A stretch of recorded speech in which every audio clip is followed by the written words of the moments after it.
What happens when a comedian who built his career on telling uncomfortable truths sits across from a host who has made millions playing it safe? What happens when someone who refuses to bend the knee meets someone who has built an empire on bending over backwards for the right people? You get one of the most explosive late-night television moments ever captured on camera. And tonight, we are breaking down every single word of the confrontation that got Bill Burr permanently banned from Jimmy Kimmel Live. The tension was thick. From the moment Bill walked onto that stage, you could see it in Jimmy's forced smile, the way his hands fidgeted with his note cards, the slight tremor in his voice as he delivered his opening monologue earlier that night. Word had already gotten around the studio that Bill was not in a good mood. The comedian had been making rounds promoting his latest special, and every interview had been getting more and more heated as hosts tried to steer him away from topics that made their networks uncomfortable. But Jimmy thought he could handle it. After all, this was his show, his stage, his rules.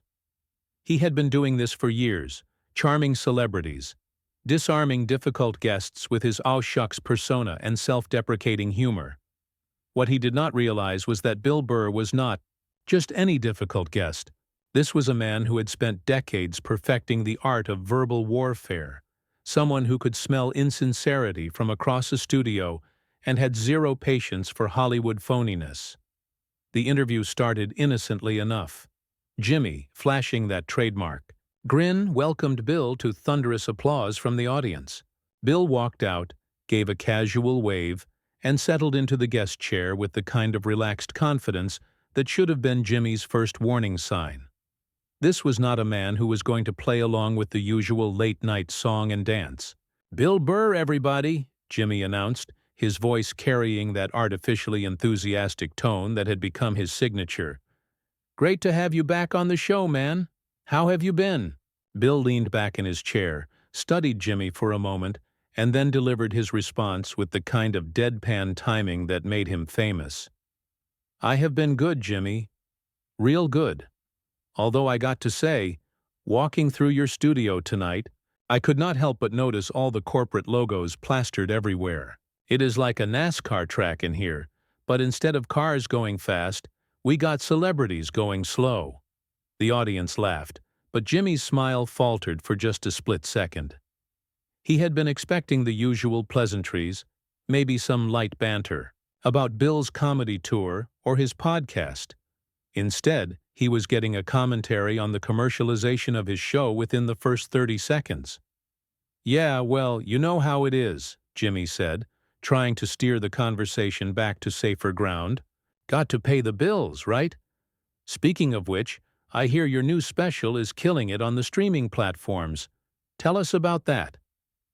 But Bill was not interested in pivoting to promotional material. He had something on his mind, and anyone who knew his work could see where this was heading. "You know what, Jimmy? Before we talk about my special, I got to ask you something. Do you ever get tired of it?" "Tired of what?" "This whole thing," Bill said, gesturing around the studio. "The fake laughs, the scripted spontaneity, the way you have to pretend like you actually care about whatever celebrity product placement is sitting in that chair. I mean, when was the last time you had a real conversation on this show?" The audience was still laughing, thinking this was all part of the bit. But Jimmy's media-trained instincts were starting to kick in. He could feel the interview slipping away from him, moving into territory that made network executives nervous. "Come on, Bill. We have real conversations all the time," Jimmy said, his voice taking on a slightly defensive edge. "That is what this show is about. Connecting with people, having fun." "Having fun," Bill repeated, nodding slowly. "Right. Like when you had that pharmaceutical executive on last month to talk about their new anxiety medication, and you spent 10 minutes doing bits about how great it was without mentioning the lawsuit they are facing for hiding side effects. That kind of fun?" Now the audience was getting quieter. This was not the light-hearted roasting they had expected. This was something else entirely. Jimmy's smile was becoming more forced by the second. "I do not know what you are talking about. Bill, we have editorial standards here. We do not just promote products without editorial standards? Bill cut him off. Jimmy, your show is basically a 30-minute commercial with some jokes sprinkled in between. You got pharmaceutical companies, tech giants, defense contractors, all lining up to get their people on your couch so they can seem relatable while they screw over regular Americans. And you just sit there with that dopey grin, nodding along, like a bobblehead. The studio had gone almost completely silent now. Even the band members were looking uncomfortable. Jimmy's face was starting to flush red, and his hands were gripping his note cards so tightly his knuckles were turning white. Look, Bill, I think you might be misunderstanding how television works, Jimmy said, his voice taking on an edge that his regular viewers rarely heard. We have guests on because they are interesting, because they have something to promote, because people want to see them. It is entertainment. Entertainment, Bill said, letting the word hang in the air. Is that what we are calling it now? Because from where I am sitting, it looks more like propaganda with a laugh track. That was the moment when Jimmy Kimmel dropped the mask. The Ao Shucks persona that had carried him through decades of late-night television suddenly disappeared, replaced by something much less pleasant. His eyes narrowed, his voice dropped, and for the first time in the interview, he looked like he was ready for a fight. You know what, Bill? I have been doing this job for a long time, and I do not need some bitter comedian who peaked 10 years ago coming on my show and telling me how to do my job. The audience gasped. This was not the Jimmy Kimmel they knew. This was not the guy who cried during his monologues or did funny bits with celebrities. This was someone else entirely. Someone who had just revealed exactly what he thought about guests who did not stay in their lane. Bill's response was immediate and devastating. Peaked 10 years ago? Jimmy, I am selling out arenas while you are begging celebrities to come on your show so you can kiss their ass for 12 minutes and pretend like you are friends. At least when I insult people, I do it to their face instead of hiding behind a teleprompter and a team of writers. The confrontation was just getting started, and Jimmy was about to learn that he had picked a fight with the wrong comedian. Jimmy's face went from red to purple. The audience was completely silent now, watching what felt like a car crash in slow motion. Behind the cameras, producers were frantically whispering into their headsets, trying to figure out whether to cut, to commercial, or let this train wreck continue. You want to talk about kissing ass? Jimmy shot back, his voice rising. At least I am not out there every night complaining about how hard my life is while making millions telling jokes about your own depression. You think you are some kind of truth-teller, but you are just another angry middle-aged white guy who gets paid to whine. The personal attack landed, but not the way Jimmy intended. Instead of getting defensive, Bill smiled. It was the kind of smile that made smart people nervous, the expression of someone who had just been handed the perfect ammunition. There it is, Bill said, his voice calm and steady. There is the real Jimmy Kimmel, everybody. Not the guy who pretends to care about social issues during his monologue, but the guy who thinks depression is something you just complain about for money. Tell me, Jimmy, when you do those tearful segments about healthcare or gun violence, is that real emotion? Or do you practice that in the mirror before the show? Jimmy's jaw tightened. He was trapped now, caught between his public persona and his private frustration. Every word out of his mouth was making him look worse, but he could not seem to stop himself. Those segments are real, Bill. I actually care about those issues, unlike some people who just use controversy to stay relevant. You care about issues? Bill leaned forward, his voice gaining intensity. Jimmy, you had a war contractor on this show 2 weeks ago, some executive from a company that makes weapons we sell to countries that use them against civilians. And what did you do? You asked him about his golf game and his charity work. Real hard-hitting journalism there, buddy. The audience was shifting uncomfortably in their seats. This was not what they had signed up for when they came to see a taping of Jimmy Kimmel Live. They wanted celebrity gossip and funny skits, not a brutal deconstruction of their host's integrity. Jimmy was spiraling now, his carefully constructed image crumbling in real time. You do not know what you are talking about, Bill. We have researchers. We have standards. We do not just put anyone on this show. Standards? Bill laughed, but there was no humor in it. Jimmy, your standards are whatever keeps the advertisers happy and the network executives from breathing down your neck. You think I do not know how this works? You think I have not been in this business long enough to see through the act? What act? Jimmy demanded, his voice cracking slightly. The act where you pretend to be one of the good guys while you platform the worst people on the planet, as long as they come with a big enough check attached. The act where you do a crying monologue about income inequality and then cut to a commercial for a luxury car that costs more than most people make in 3 years. The act where you mock politicians for being out of touch while you live in a mansion and have not had a real conversation with a regular person in decades. Jimmy was breathing heavily now, his composure completely shattered. The audience could see sweat beading on his forehead under the studio lights. He looked like a man who was drowning and could not find anything to grab onto. You know what your problem is, Bill? Jimmy said, his voice shaking with rage. You are jealous. You are jealous that I have succeeded in this business while you are still grinding it out in comedy clubs, angry at the world because it passed you by. Bill's response was swift and merciless. Jealous? Jimmy, I would rather perform in a gas station bathroom than have to look myself in the mirror knowing I sold out as completely as you have. You want to know the difference between us? When I go on stage, I say what I actually think. When you go on stage, you say whatever your corporate masters tell you to say. That is not true, Jimmy protested, but his voice lacked conviction. Is not it? When was the last time you criticized one of your major advertisers?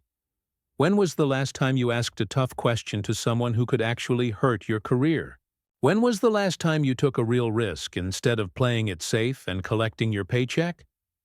Jimmy was quiet for a moment, and in that silence, everyone in the studio could hear the air conditioning humming and the distant sound of traffic outside. When he finally spoke, his voice was low and dangerous. You think you are so much better than everyone else. Do not you, Bill? You think your little rants make you some kind of hero. But at the end of the day, you are just another comedian who peaked years ago, desperately trying to stay relevant by attacking people who are more successful than you. More successful? Bill stood up from his chair, towering over Jimmy, who remained seated behind his desk.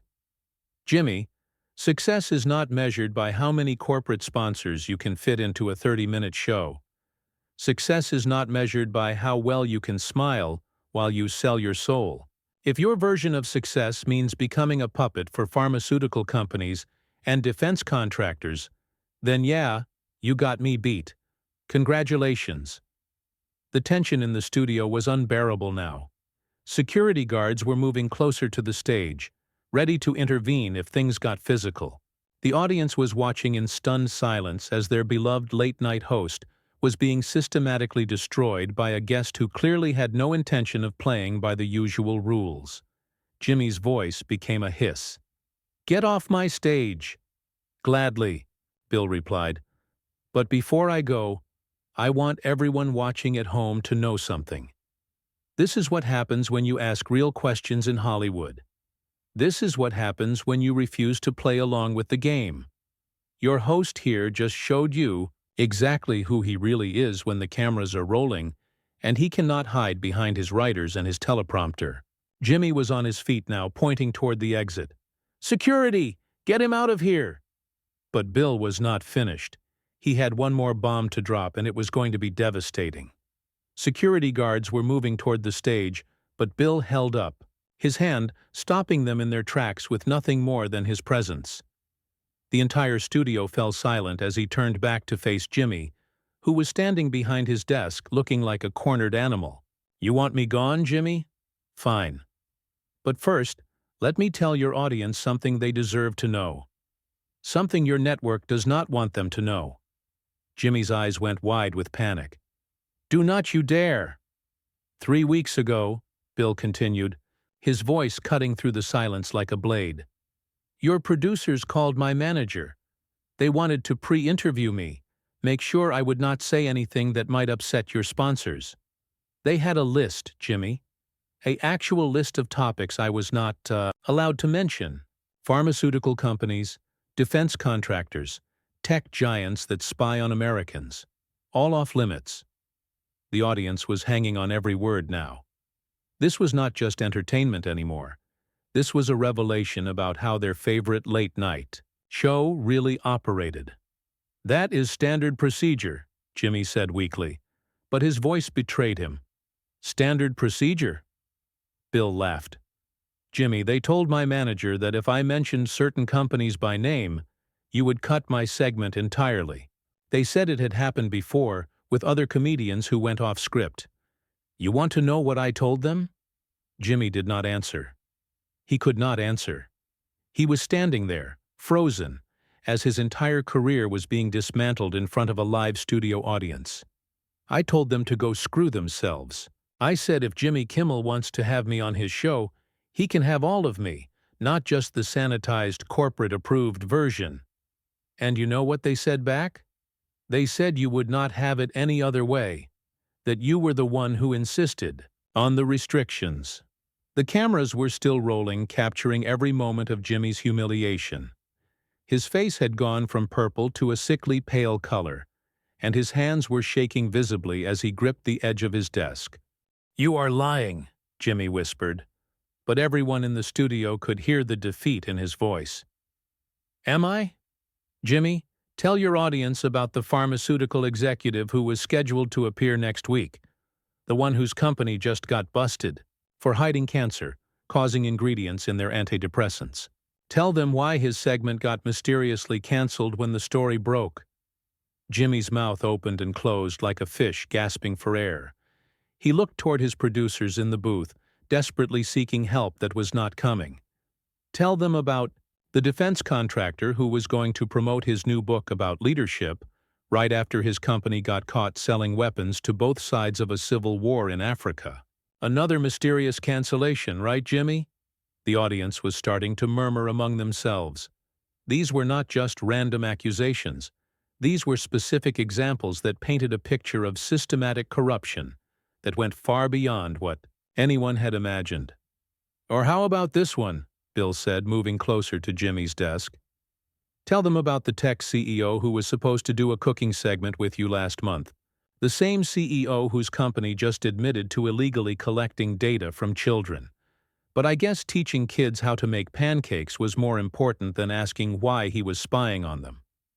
Jimmy finally found his voice, but it came out as a desperate shriek. "Stop! Just stop! You do not know what you are talking about." "I know exactly what I am talking about, Jimmy. I know because I have been in this business long enough to see how it really works.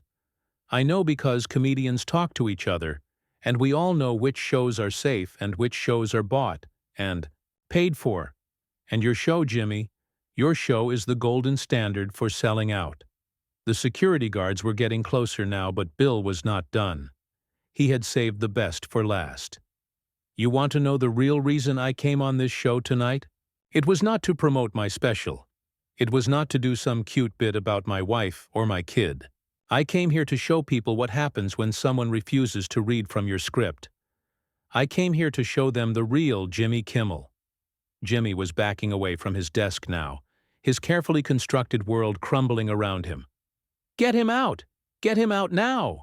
"The real Jimmy Kimmel," Bill continued, raising his voice over the chaos, "is not the guy who cries during his monologue about sick children. The real Jimmy Kimmel is the guy who takes money from the same companies that make those children sick. The real Jimmy Kimmel is not your friend. He is not your ally. He is a corporate spokesperson in a cheap suit who gets paid to make you think everything is okay, while the world burns around you."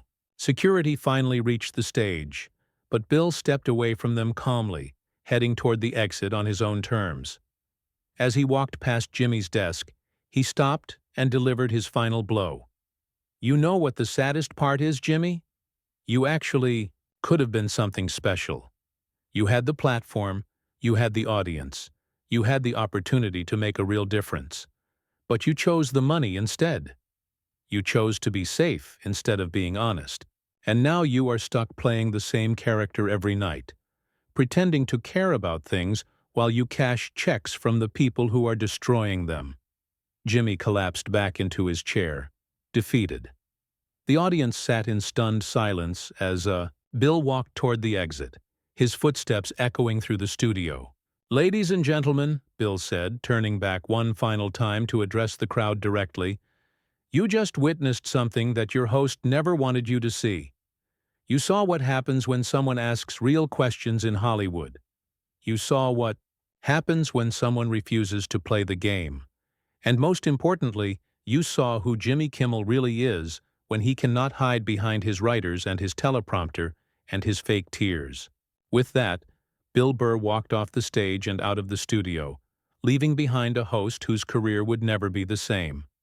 An audience that would never look at late-night television the same way again, and footage that the network executives would spend years trying to bury. The truth had been told, and there was no going back.